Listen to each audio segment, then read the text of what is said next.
അപ്പോൾ ഈ 4 കാര്യങ്ങൾ എപ്പോഴും നമ്മൾ മോണിറ്റർ ചെയ്തുകൊണ്ടിരിക്കണം. എന്തെങ്കിലും ഉദാഹരണ സംബന്ധമായിട്ടുള്ള പ്രശ്നങ്ങൾ കാണുകയാണെങ്കിൽ ഈ ഒരു ടെസ്റ്റുകളൊക്കെ ഒന്ന് പോയി ചെയ്ത് നോക്കുക. അപ്പോൾ മിക്കുള്ള ആളുകളിലും ഇതൊക്കെ തന്നെയാണ് പ്രശ്നം. 50 മുതൽ 80% പുരുഷന്മാരും ഒരേപോലെ അനുഭവിക്കുന്ന ഒരു ബുദ്ധിമുട്ടാണ് ഉദാഹരണ സംബന്ധമായ പ്രശ്നം. ഇതിന് പ്രധാന കാരണവും ലിംഗത്തിലേക്കുള്ള രക്തയോട്ടക്കുറവാണ്.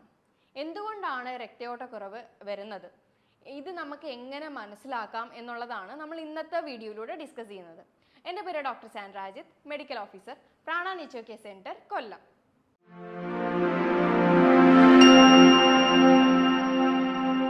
ഇന്ന് ഉദാഹരണ സംബന്ധമായിട്ടുള്ള പ്രശ്നങ്ങൾ ഒരുപാട് പുരുഷന്മാർ ഒരേപോലെ അനുഭവിക്കുന്ന ഒരു പ്രശ്നമാണ്.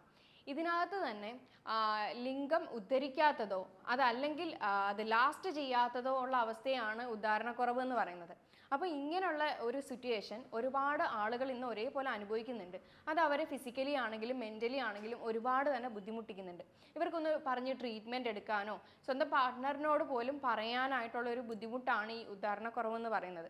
അപ്പോൾ അവർക്കതൊരു ഫാമിലി ലൈഫിൽ തന്നെ അവർക്കത് ബാധിക്കുകയും മറ്റുള്ള രീതിയിലേക്കുള്ള പ്രശ്നങ്ങൾ അത് ഉണ്ടാകുകയും ചെയ്യുന്നുണ്ട്. അപ്പോൾ ഇതിനുള്ള ഒരു റീസൺ എന്ന് പറയുന്നത് തന്നെ ലിംഗത്തിലേക്കുള്ള രക്തയോട്ടക്കുറവാണ്.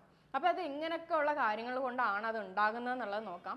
അതുപോലെ തന്നെ നമുക്ക് നോക്കിയാൽ തന്നെ അറിയാം, നമ്മൾ ഈ ഒരു ഉദാഹരണ സംബന്ധമായിട്ടുള്ള പ്രശ്നങ്ങൾ വരുമ്പോൾ തന്നെ നമ്മൾ ആദ്യം ചെയ്യാനായിട്ട് കുറച്ച് ടെസ്റ്റുകൾ പറയും. അതിനകത്തുള്ളതാണ് ഒന്നാമത്തത് ഡയബറ്റിക് ഉള്ള 80% ആളുകൾക്കും ഈ പറയുന്ന ഉദാഹരണ സംബന്ധമായിട്ടുള്ള പ്രശ്നങ്ങൾ കാണുന്നുണ്ട്. അതുപോലെ മറ്റൊന്നാണ് എന്തെങ്കിലും തരത്തിലുള്ള ലിവർ ഡിസീസ് ഉണ്ടോ, അതേപോലെ യൂറിക് ആസിഡ് അധികമായിട്ട് നിന്നിട്ടുണ്ടെങ്കിലും ഈ പറയുന്ന ഉദാഹരണ സംബന്ധമായിട്ടുള്ള പ്രശ്നങ്ങൾ വരുന്നുണ്ട്. അതേപോലെ കൊളസ്ട്രോൾ അധികമായിട്ട് വരുന്ന ആളുകളുണ്ടെങ്കിലും അവർക്കും ഉദാഹരണ സംബന്ധമായിട്ടുള്ള പ്രശ്നങ്ങൾ കാണുന്നുണ്ട്. അതേപോലെ തന്നെയാണ് BP കൂടുതലുള്ള പേഷ്യൻസിലും. അപ്പോൾ ഈ 4 കാര്യങ്ങൾ എപ്പോഴും നമ്മൾ മോണിറ്റർ ചെയ്തുകൊണ്ടിരിക്കണം. എന്തെങ്കിലും ഉദാഹരണ സംബന്ധമായിട്ടുള്ള പ്രശ്നങ്ങൾ കാണുകയാണെങ്കിൽ ഈ ഒരു ടെസ്റ്റുകളൊക്കെ ഒന്ന് പോയി ചെയ്ത് നോക്കുക. അപ്പോൾ മിക്കുള്ള ആളുകളിലും ഇതൊക്കെ തന്നെയാണ് പ്രശ്നം.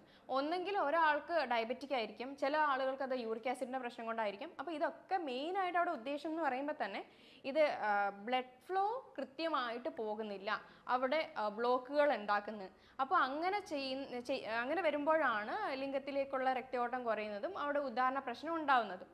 ഇപ്പോൾ ഈ ഡയബറ്റിക്കിൻ്റെ കേസ് തന്നെ എടുത്തു കഴിഞ്ഞാൽ ആദ്യം തന്നെ നമ്മൾ ചെക്ക് ചെയ്യേണ്ടത് HbA1c എന്ന് പറയുന്നൊരു ടെസ്റ്റാണ്. അതായത് ലാസ്റ്റ് ഒരു 3 മാസത്തെ ബ്ലഡിൽ ഷുഗറിൻ്റെ ആവറേജ് വാല്യൂ ആണ് നമ്മൾ ഇതിനകത്ത് നോക്കുന്നത്. അപ്പോൾ എന്തുകൊണ്ടാണ് അത് ചെക്ക് ചെയ്യാൻ പറയുന്നതെന്ന് വെച്ച് കഴിഞ്ഞാൽ ഈ ഡയബറ്റിക് എന്ന് പറയുന്ന ഒരു ഇഷ്യൂ വന്നിട്ടുണ്ടെങ്കിൽ നമ്മുടെ ഈ ഓരോ രക്തക്കുഴലിൻ്റെ ഉള്ളിലും ഓരോ എൻഡോത്തീലിയം എന്ന് പറയുന്ന ഒരു ലെയർ ഉണ്ട്. അപ്പോൾ അത് ഡാമേജ് ആയിട്ട് അവിടെ നിന്നൊരു നൈട്രിക് ഓക്സൈഡ് എന്ന് പറയുന്ന ഒരു കോമ്പൗണ്ട് ആണ് സാധാരണ ഈ ഉദാഹരണത്തിനൊക്കെ ഹെൽപ്പ് ചെയ്യുന്നത്. അപ്പോൾ അതിൻ്റെ പ്രൊഡക്ഷൻ അവിടെ കുറയുകയാണ് ചെയ്യുന്നത്. അപ്പോൾ ഇതവിടെ എൻഡോത്തീലിയത്തിൻ്റെ ലെയർ ഡാമേജ് ആയി കഴിയുമ്പോഴത്തേക്കും ഈ പറയുന്ന നൈട്രിക് ഓക്സൈഡിൻ്റെ പ്രൊഡക്ഷൻ കുറയുകയും ബ്ലഡ് ഫ്ലോ കൃത്യമായിട്ട് ലിംഗത്തിലേക്ക് പോകാതിരിക്കുകയും അവിടെ അങ്ങനെ പറയുന്ന ഉദാഹരണ പ്രശ്നം വരികയും ചെയ്യുന്നുണ്ട്. അതേപോലെ തന്നെയാണ് കൊളസ്ട്രോളിൻ്റെ കാര്യമാണെങ്കിലും. കൊളസ്ട്രോൾ ആണെങ്കിലും നമ്മൾ ഈ ലിപ്പിഡ് പ്രൊഫൈൽ നോക്കുമ്പോൾ ടോട്ടൽ കൊളസ്ട്രോളിൻ്റെ കാര്യം, അതേപോലെ ലിവർ ഫംഗ്ഷൻ ടെസ്റ്റും കാര്യങ്ങളൊക്കെ തന്നെ നമ്മൾ നോക്കണം. പിന്നെ മറ്റൊരു ടെസ്റ്റാണ് യൂറിക് ആസിഡിൻ്റെ ടെസ്റ്റ്. അതായത് കിഡ്നി ഫംഗ്ഷൻ ടെസ്റ്റ് മൊത്തത്തിൽ എടുക്കുകയാണെങ്കിൽ ക്രിയാറ്റിൻ്റെ അളവും യൂറിക് ആസിഡിൻ്റെ അളവും ഒക്കെ ഒന്ന് നോക്കുക.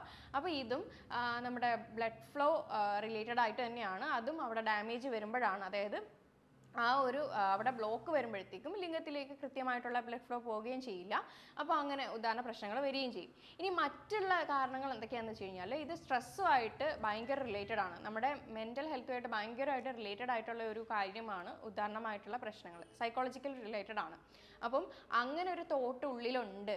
അതേപോലെ ഇങ്ങനെ ഉദാഹരണം കിട്ടില്ല എന്ന് പറഞ്ഞ് നിൽക്കുന്നവർക്കാണെങ്കിൽ ഉറപ്പായിട്ടും ഉദാഹരണം കിട്ടില്ല. കാരണം ആ ഒരു മെൻ്റൽ തോട്ടിലൂടെ പോവുകയാണെങ്കിൽ ഉറപ്പായിട്ടും ഉദാഹരണ ശേഷി കുറയുക തന്നെ ചെയ്യും. അതേപോലെ പല പോഷകങ്ങളുടെ കുറവ്, മെയിനായിട്ടും അവിടെ സപ്ലൈ ചെയ്യുന്ന നെർവ്സിൻ്റെ ഹെൽത്ത് കൃത്യമായിട്ട് വരില്ല എന്നുണ്ടെങ്കിലും ഉദാഹരണ പ്രശ്നം വരുന്നുണ്ട്. അതായത് വൈറ്റമിൻ B12ൻ്റെയൊക്കെ കുറവ് മൂലം ഉദാഹരണ പ്രശ്നം വരുന്നുണ്ട്. ഇനി ചില മെഡിക്കേഷൻസിൻ്റെ അമിതമായിട്ടുള്ള ഉപയോഗം മൂലം, അതായത് BP-യുടെ അധികമായിട്ട് മെഡിസിൻ കഴിക്കുന്നവർക്ക്, അല്ലെങ്കിൽ ഡിപ്രഷൻ മെഡിസിൻ കഴിക്കുന്നവർക്ക്, ഇനി അതല്ലെങ്കിൽ ക്യാൻസറിൻ്റെ മെഡിക്കേഷൻസ് അങ്ങനെയൊക്കെ എടുക്കുന്നവർക്കും ഉദാഹരണ ശേഷി കുറയുന്നുണ്ട്. അതേപോലെ തന്നെ ഹോർമോണൽ ചേഞ്ചസ് വരികയാണെങ്കിൽ ഉദാഹരണശേഷി കുറയുന്നുണ്ട്. അതായത് മെയിൽ ഹോർമോൺ ആയിട്ടുള്ള ടെസ്റ്റോസ്റ്റിറോണിൻ്റെ അളവ് ശരീരത്ത് കുറവാണെങ്കിൽ ഉദാഹരണശേഷി വരുന്നുണ്ട്. അതേപോലെ അധികമായിട്ട് ആൽക്കഹോള്, സ്മോക്കിംഗ് ഒക്കെ ചെയ്യുന്ന ആളുകളിൽ, അതേപോലെ സ്ട്രെസ് അധികമായിട്ട് അനുഭവിക്കുന്ന ആളുകളിൽ. അതേപോലെ തന്നെ ഒരു ഫാക്ടറാണ് അമിതവണ്ണം. അമിതവണ്ണം ഇപ്പോൾ നമ്മൾ ആ ഒരു വെയിറ്റ് മാനേജ് ചെയ്യാതെ അധികമായിട്ട് ഭക്ഷണം എടുക്കുകയോ അല്ലെങ്കിൽ ഹോർമോണൽ ഇംബാലൻസിലോ ഒക്കെ തന്നെ അമിതവണ്ണം വരാറുണ്ട്. അപ്പോൾ അങ്ങനെയുള്ള ആളുകൾക്കും ഉദാഹരണശേഷി കുറവായിട്ട് കാണിക്കുന്നുണ്ട്. അപ്പം ബ്ലഡിൻ്റെ സർക്കുലേഷൻ കുറയുന്നതുകൊണ്ട് മാത്രമല്ല, മറ്റുള്ള കുറച്ച് കാര്യങ്ങളൂടെ ഈ ഉദാഹരണശേഷി കുറയാനായിട്ട് കാരണങ്ങളാണ്. അപ്പോൾ ഇത് സ്ട്രെസ് റിലേറ്റഡ് അല്ലെങ്കിൽ മെൻ്റലി നമ്മുടെ ആ ഒരു റിലേറ്റഡ് ആണ്, സൈക്കോളജിക്കലി റിലേറ്റഡ് ആണെന്നുണ്ടെങ്കിൽ നമുക്ക് അതിന് വേണ്ടുന്ന ട്രീറ്റ്മെൻറ്റും കാര്യങ്ങളും എടുക്കാവുന്നതാണ്. ഇപ്പോൾ എന്താണ് ഇതിൻ്റെ മെയിൻ ആയിട്ടുള്ള റീസൺ എന്ന് ആദ്യം കണ്ടുപിടിക്കുക. കണ്ടുപിടിച്ചതിന് ശേഷം മാത്രം ട്രീറ്റ്മെൻറ്റ് എടുക്കുക. അങ്ങനെയാണെങ്കിൽ നമുക്കിത് തുടക്കത്തിൽ തന്നെ കണ്ടുപിടിച്ച് കഴിഞ്ഞാൽ അതിൻ്റെ ഒരു ട്രീറ്റ്മെൻറ്റും കാര്യങ്ങളൊക്കെ പോയി കഴിഞ്ഞാൽ കൃത്യമായിട്ട് നമുക്കത് പഴയ രീതിയിലേക്ക് തന്നെ കൊണ്ടുവരാനായിട്ട് കഴിയും.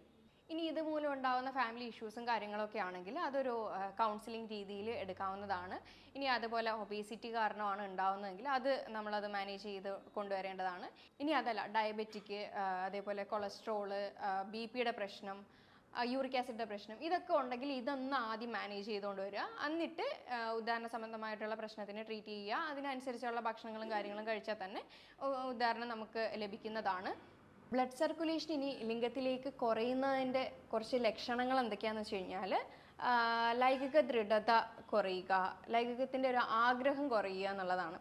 അതേപോലെ മോർണിംഗ് ഇറക്ഷൻ കിട്ടാതെ ആവുക, പെനിസ് പതിവിലും അധികം ക്ഷീണിതമാവുക. അപ്പോൾ ഇങ്ങനെയൊക്കെ എന്തെങ്കിലും കണ്ടു കഴിഞ്ഞാൽ ഉറപ്പായിട്ടും അത് ബ്ലഡ് സർക്കുലേഷൻ കുറയുന്നത് കൊണ്ടായിരിക്കാം. അപ്പോൾ അതിൻ്റെ കാരണം എന്താണെന്നുള്ളത് കണ്ടെത്തി ട്രീറ്റ് ചെയ്യുകയാണെങ്കിൽ നമുക്കത് കൃത്യമായിട്ട് തന്നെ മാറ്റാനായിട്ട് കഴിയും. ഇനി എന്തൊക്കെ ഭക്ഷണങ്ങളാണ് നമുക്ക് ഉൾപ്പെടുത്താൻ പറ്റുന്നതെന്ന് വെച്ച് കഴിഞ്ഞാൽ, പ്രധാനമായിട്ട് നൈട്രേറ്റ്സ് അധികമായിട്ട് അടങ്ങിയിരിക്കുന്ന ഇലവർഗ്ഗത്തിൽപ്പെട്ട ചീര, മുരിങ്ങയിലയൊക്കെ നമുക്ക് ധാരാളമായിട്ട് ഭക്ഷണത്തിൽ ഉൾപ്പെടുത്താവുന്നതാണ്. അതേപോലെ ഡാർക്ക് ചോക്ലേറ്റ് നല്ലൊരു ഓപ്ഷനാണ്. പിന്നെ ഫ്രൂട്ട്സും വെജിറ്റബിൾസും ഒക്കെ നോക്കുകയാണെങ്കിൽ കൂടുതലും വാട്ടർ കണ്ടന്റ് അടങ്ങിയിട്ടുള്ള ഭക്ഷണങ്ങളുണ്ടല്ലോ, വാട്ടർമെലൺ, കുക്കുംബർ, ആഷ്ഗോട്ട് ജ്യൂസ്, അതേപോലെ കുമ്പളങ്ങ, വെള്ളക്കുമ്പളങ്ങ, ചാരക്കുമ്പളങ്ങ, ഇതൊക്കെ ഉൾപ്പെടുത്താവുന്നതാണ്. ലെമൺ, ജിഞ്ചർ, ഓറഞ്ച്, പിന്നെ അതേപോലെ ബീട്രൂട്ട്, പൊമഗ്രാനേറ്റ്, പപ്പായ, അതേപോലെ തന്നെ ഗാർലിക്, ഓട്സ്, നട്ട്സ്, തവിടുള്ള അരികൾ, പിസ്താഷ്യോസ്, പിന്നെ അത്തിപ്പഴം, ഇതൊക്കെ കൂടുതലും ഭക്ഷണത്തിൽ ഉൾപ്പെടുത്തുക. ഇനി ഇതിനകത്ത് നമുക്കൊരു 3 റെമഡീസ് നോക്കാം. അതായത് ഉദാഹരണശേഷി കിട്ടാനായിട്ട് നമുക്ക് ചെയ്യാൻ പറ്റുന്ന കാര്യങ്ങൾ എന്തൊക്കെയാണെന്ന് വെച്ച് കഴിഞ്ഞാൽ, അശ്വഗന്ധയുടെ പൊടി എല്ലാ ആയുർവേദ ഷോപ്പുകളിലും അവൈലബിൾ ആണ്. ഇതൊരു 1/4 ടീസ്പൂൺ അല്ലെങ്കിൽ 1/2 ടീസ്പൂൺ എടുത്തിട്ട് കിടക്കുന്നതിന് മുന്നേ ആയിട്ട് ഇളം ചൂടുള്ള പാലിലോ അല്ലെങ്കിൽ തേനിലോ അല്ലെങ്കിൽ നെയ്യിലോ കഴിക്കാവുന്നതാണ്. അത് കിടക്കുന്നതിന് മുന്നേ ആയിട്ട് 1 മാസം തുടർച്ചയായിട്ട് ചെയ്യാവുന്നതാണ്. ഇനി അതല്ല, വൈറ്റ് ഗോൾഡ് എന്നറിയപ്പെടുന്ന സേഫ്ഡ് മ്യൂസ്ലി, ഇതും കിടക്കുന്നതിന് മുന്നേ ആയിട്ട് ഇളം ചൂട് പാലിനകത്ത് കുറച്ച് എടുത്തിട്ട് ഉപയോഗിക്കാവുന്നതാണ്. ഇനി 3ാമത്തെ റെമഡിയാണ് നട്ട്മെഗ്, അതായത് ജാതിക്കയുടെ പൊടിയും കുറച്ച് പൗഡർ ഫോമിൽ അവൈലബിൾ ആണ്. അപ്പോൾ അതും എടുത്തിട്ട് ബിഫോർ ബെഡ്, അതായത് കിടക്കുന്നതിന് മുന്നേ ആയിട്ട് വാം മിൽക്കിൽ കഴിക്കാവുന്നതാണ്. ഈ 3 റെമഡിയും മാറി മാറി ചെയ്ത് നോക്കാവുന്നതാണ്. അതേപോലെ ഫ്രൂട്ട്സിൻ്റെ കേസ് വരികയാണെങ്കിൽ വാട്ടർമെലണും ആഷ്ഗോർഡും ഒക്കെ മാറി മാറി ഉപയോഗിക്കാവുന്നതാണ്. ഇതൊക്കെ നാച്ചുറൽ വയാഗ്രൽ എഫക്റ്റ് തരുന്ന ഭക്ഷണങ്ങളാണ്. അപ്പോൾ കൂടുതലും സ്വന്തം ഇഷ്ടപ്രകാരം പോയിട്ട് പുറത്തുനിന്ന് വയാഗ്രൽ എഫക്റ്റ് ഉള്ള ടാബ്ലറ്റ്സ് എടുക്കുന്ന ആളുകളാണ് പലരും. അപ്പോൾ അത് പലർക്കും ഉദാഹരണം എന്നാൽ കിട്ടുന്നുമില്ല. ചിലപ്പോൾ ആ ഒരു സമയത്തേക്ക് മാത്രമായിരിക്കും കിട്ടുന്നത്. അപ്പോൾ അത് ആരോഗ്യ പ്രശ്നങ്ങൾ ഭാവിയിലേക്ക് ഉണ്ടാക്കും.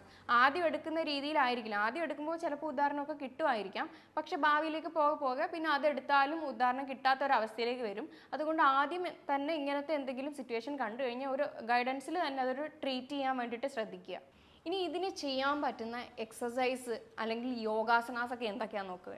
നമുക്ക് കാർഡിയോ വർക്കൗട്ട്സ് ചെയ്യാവുന്നതാണ്. അതായത് അധികമായിട്ട് പെട്ടെന്ന് നമുക്ക് സൈക്ലിംഗ്, വാക്കിംഗ്, സ്വിമ്മിങ് അങ്ങനത്തെ രീതിയിലുള്ള എക്സർസൈസും കാര്യങ്ങളും നമുക്ക് ചെയ്യാവുന്നതാണ്. ഇനി അതല്ലെങ്കിൽ ഹൈ ഇൻറ്റൻസിറ്റി ഇൻ്റർവൽ ട്രെയിനിങ് പോലത്തെ എക്സസൈസും കാര്യങ്ങളും ചെയ്യാവുന്നതാണ്. സമയമില്ലാത്തവർക്ക് കുറച്ചുകൂടെ ബെറ്റർ അതായിരിക്കും. മറ്റേ ഹൃദയ സംബന്ധമായിട്ടുള്ള രോഗങ്ങളൊക്കെ ഉള്ളവരാണെങ്കിൽ ഉറപ്പായിട്ടും ഒരു ഗൈഡൻസിൽ മാത്രമേ അത് ചെയ്യാൻ പാടുള്ളൂ. അത് 30 സെക്കൻഡ് റെസ്റ്റ് എടുക്കുകയാണെങ്കിൽ 30 സെക്കൻഡ് സ്പീഡിൽ വാക്ക് അല്ലെങ്കിൽ ഓടുകയോ അങ്ങനത്തെ രീതിയിലൊക്കെ ചെയ്യാവുന്നതാണ്. അതാണ് ഹൈ ഇൻറ്റൻസിറ്റി ഇൻ്റർവൽ ട്രെയിനിങ് എന്ന് പറയുന്നത്. ഇനി യോഗാസനാസ് ആണെങ്കിൽ 4 യോഗാസനാസ് ആണ് പറയുന്നത്. അപ്പോൾ 4 എണ്ണവും ഒരുമിച്ച് തന്നെ ഒരു കുറച്ച് കാലയളവിൽ അടുപ്പിച്ച് ചെയ്യേണ്ടതാണ്. അപ്പോൾ ഏതൊക്കെയാണെന്ന് വെച്ച് കഴിഞ്ഞാൽ, ആദ്യത്തേത് ത്രികോണാസനയാണ്. ത്രികോണാസന ചെയ്യുമ്പോഴത്തേക്കും അവിടുത്തെ പെൽവിക് സ്ട്രെങ്തനിങ്ങും കാര്യങ്ങളൊക്കെ കുറച്ചുകൂടെ കൂടുകയും ചെയ്യും. അതേപോലെ ബ്ലഡ് ഫ്ലോ ഒക്കെ നന്നായിട്ട് കൂടാനായിട്ട് ഹെൽപ്പ് ചെയ്യും. അപ്പോൾ ഈ ആസന ചെയ്യുന്നതിലൂടെ കൂടുതലും കോൺട്രാക്ഷൻസ് കിട്ടാനും അതേപോലെ പെൽവിക് സ്ട്രെങ്തനിങ് ആയി അവിടത്തേക്ക് ബ്ലഡ് സർക്കുലേഷൻ കുറച്ചുകൂടെ ഇമ്പ്രൂവ് ആകാനും ഹെൽപ്പ് ചെയ്യുന്നുണ്ട്. രണ്ടാമത്തേത് പശ്ചിമോത്താനാസനയാണ്. ഇതും കുറച്ചുകൂടെ സ്പൈനൊക്കെ ഒന്ന് ബെൻഡ് ആകുമ്പോഴത്തേക്കും കൂടുതലും ബ്ലഡ് സർക്കുലേഷൻ അവിടത്തേക്ക് കിട്ടുന്നതാണ്. മൂന്നാമത്തേതാണ് ഭദ്രാസന. ഭദ്രാസന എന്ന് പറയുന്നത് ബട്ടർഫ്ലൈ പോസും കൂടിയാണ്. ഇത് ആണിനായാലും പെണ്ണുങ്ങൾക്കായാലും ഒരേപോലെ ഹെൽപ്പ് ആവുന്ന ഒരു പെൽവിക് സ്ട്രെങ്തനിങ് എക്സർസൈസും കൂടിയാണ്. അവിടത്തേക്ക് ബ്ലഡ് ഫ്ലോ കിട്ടാനായാലും അവിടുത്തെ പെൽവിക് സ്ട്രെങ്തൻ ചെയ്യാൻ വേണ്ടിയിട്ടായാലും ഒക്കെ ഒരുപാട് ഹെൽപ്പ് ചെയ്യുന്ന ഒരു ആസനയാണ്. നാലാമത്തേതാണ് ധനുരാസന. ഇത് പെൽവിക് ഓർഗൻസിനെയൊക്കെ നന്നായിട്ട് മസാജ് ചെയ്യുന്നുണ്ട്. അപ്പം ഈ ഒരു 4 ആസന 4 ആഴ്ച തുടർച്ചയായിട്ട് 4ഉം കൂടെ ചെയ്യേണ്ടതാണ്. അപ്പോൾ ഇത് ചെയ്യുന്ന രീതിയിൽ അപ്പം എന്തെങ്കിലും ഡൗട്ടോ കാര്യങ്ങളോ ഉണ്ടെങ്കിൽ യൂട്യൂബിലാണെങ്കിലും ട്രെയിനേഴ്സ് ചെയ്യുന്ന രീതിയിലുള്ള ആസനാസൊക്കെ അവൈലബിൾ ആണ്. മറ്റുള്ളവർ ചെയ്യുന്നത് നോക്കി ചെയ്യാണ്ടിരിക്കുക. ട്രെയിനേഴ്സ് യോഗ പഠിച്ച് ചെയ്ത ആളുകൾ ചെയ്യുന്നതോ അല്ലെങ്കിൽ ഒരു ഗൈഡൻസിൽ ചെയ്യുന്നതോ ആയിരിക്കും ഏറ്റവും കൂടുതൽ നല്ലത്. അത് ഒരു 4 ആഴ്ച കണ്ടിന്യൂസ് ആയിട്ട് ചെയ്യേണ്ടതാണ്. പിന്നെ മറ്റൊന്നാണ് പെൽവിക് സ്ട്രെങ്തനിങ് ആയിട്ടുള്ള കീഗൽ എക്സർസൈസ്. ഇത് ചെയ്യുന്നിടത്തോളം അവിടുത്തെ മസിൽസ് ആയാലും നെർവ്സ് ആയാലും ഒക്കെ സ്ട്രെങ്തൻ ആയിട്ട് നല്ലൊരു ഉദാഹരണം കിട്ടാനായിട്ട് ഇത് ഹെൽപ്പ് ചെയ്യുന്നുണ്ട്. ഇനി സ്ട്രെസ്സ് കാരണമാണ് ഈ പറയുന്ന ഉദാഹരണ പ്രശ്നം വരുന്നതെങ്കിൽ അത് പ്രാണായാമയിലൂടെ തന്നെ മാറ്റാവുന്നതാണ്. പ്രാണായാമ അതേപോലെ മെഡിറ്റേഷൻ ടെക്നിക്സും കൂടെ ഒക്കെ നോക്കുക. അതായത് അനുലോമ വിലോമ pranayama, കപാൽപാതി pranayama, alternate nostril breathing ആണ് ഈ അനുലോമ വിലോമ എന്നുകൊണ്ട് ഉദ്ദേശിക്കുന്നത്. ഇതൊക്കെ ഒരു ഗൈഡൻസിൽ തന്നെ ചെയ്യുന്നതാണ് കുറച്ചുകൂടെ നല്ലത്. യുണീക്ക് ആയിട്ടുള്ള ഒരു ടെക്നിക്കാണ് നിഷ്പന്ദ ഭാവ. ഇതൊരു ടൈപ്പ് ഓഫ് മെഡിറ്റേഷൻ ആണ്. ഇതെങ്ങനെ ചെയ്യേണ്ടതെന്ന് വെച്ച് കഴിഞ്ഞാൽ ഒരു കാമായിട്ടുള്ള ഒരിടത്തിരിക്കുക. ബാക്ക് സപ്പോർട്ട് കൂടി ഇരുന്ന് കഴിഞ്ഞാൽ ഏറ്റവും നല്ലതാണ്. കണ്ണടച്ച് സ്വസ്ഥമായിട്ടൊരു സ്ഥലത്തേക്ക് ഇരിക്കുക. മറ്റുള്ള ഫീലിങ്സോ ഇമോഷൻസോ ഒന്നും പാടില്ല. ചുറ്റിനുള്ള സൗണ്ടും മാത്രം ശ്രദ്ധിക്കുക. ഇത് കുറച്ച് നേരം അങ്ങനെ ചെയ്തുകൊണ്ടിരിക്കുമ്പോൾ തന്നെ നമ്മുടെ നെർവസ് സിസ്റ്റം, അതായത് നാഡീവ്യവസ്ഥ ഒന്ന് നോർമൽ ആകാനും ഓട്ടോമാറ്റിക്കലി അതൊന്ന് കറക്റ്റ് ആകാനും ഇത് ഹെൽപ്പ് ചെയ്യുന്നുണ്ട്. അപ്പോൾ ഈ ഒരു ടെക്നിക്ക് ചെയ്യുന്നതിലൂടെ ഒരുപാട് നമുക്ക് മാറ്റങ്ങൾ കണ്ടുവരുന്നുണ്ട്. അപ്പോൾ ഇതും നമുക്ക് വീട്ടിൽ തന്നെ ട്രൈ ചെയ്യാവുന്നതാണ്. അതേപോലെ കൃത്യമായിട്ടുള്ള എക്സർസൈസും കൃത്യമായിട്ടുള്ള ഒരു ഡയറ്റും സപ്ലിമെൻ്റ് ആവശ്യമാണെങ്കിൽ അതും കൂടെ എടുത്തു കഴിഞ്ഞാൽ നമുക്ക് ഈ ഒരു പ്രശ്നം തുടക്കത്തിൽ തന്നെ കണ്ടുപിടിച്ചാൽ അത് മാറ്റാവുന്നതേ ഉള്ളൂ. ട്രീറ്റ്മെൻറ്റ് പിന്നെ എടുക്കുന്ന സമയത്ത് ട്രീറ്റ്മെൻറ്റ് വേണ്ട രീതിയിൽ തന്നെ എടുക്കുക. ഒരു ഗൈഡൻസിൽ അണ്ടറിൽ തന്നെ എടുക്കാൻ നോക്കുക. പിന്നെ എന്തെങ്കിലും മറ്റേ സ്ട്രെസ് റിലേറ്റഡ് ഒക്കെ ആണെങ്കിൽ നമുക്ക് ഈ പറയുന്ന മെഡിറ്റേഷനും കാര്യങ്ങളൊക്കെ കൊണ്ട് തന്നെ നമുക്ക് നോർമലാക്കാൻ കഴിയും. അതുപോലെ തന്നെ ഇൻ്റർമീഡിയറ്റ് ഫാസ്റ്റിംഗ് ഇതിനെ ഒരുപാട് തരത്തിൽ ഹെൽപ്പ് ചെയ്യുന്നുണ്ട്. അത് പല രീതിയിൽ പല ആളുകൾക്ക് ഡിഫറെൻ്റ് ആണ്. എല്ലാവർക്കും ഒരേ രീതിയിലായിരിക്കില്ല ഇൻ്റർമീഡിയറ്റ് ഫാസ്റ്റിങ്ങിൻ്റെ ടൈമും കാര്യങ്ങളൊക്കെ പറയുന്നത്. അപ്പോൾ അതും കൂടെ ഒരു ഗൈഡൻസിൽ തന്നെ എടുക്കാനായിട്ട് നോക്കുക. പിന്നെ ഒരുപാട് തരത്തിലുള്ള ഷുഗറി ഐറ്റംസും കാര്യങ്ങളൊക്കെ ഒന്ന് അവോയ്ഡ് ചെയ്യുക. അതായത് പുറത്തുനിന്നുള്ള ഒരുപാട് ഫ്രൈഡ് ജങ്ക് ഐറ്റംസും കാര്യങ്ങളൊക്കെയും അവോയ്ഡ് ചെയ്തുകൊണ്ട് തന്നെ ഒരു ട്രീറ്റ്മെൻറ്റ് പ്രൊസീജിയറിലേക്ക് തന്നെ വരിക. അപ്പോൾ നമുക്ക് ഈ പറഞ്ഞ കാര്യങ്ങളിൽ എന്തെങ്കിലും ഡൗട്ട് ഉണ്ടെങ്കിൽ താഴെ തന്നിരിക്കുന്ന നമ്പറിൽ കോൺടാക്ട് ചെയ്യാവുന്നതാണ്. ഇനി മറ്റൊരു ഹെൽത്ത് ടോപ്പിക്കുമായിട്ട് വീണ്ടും കാണാം. താങ്ക്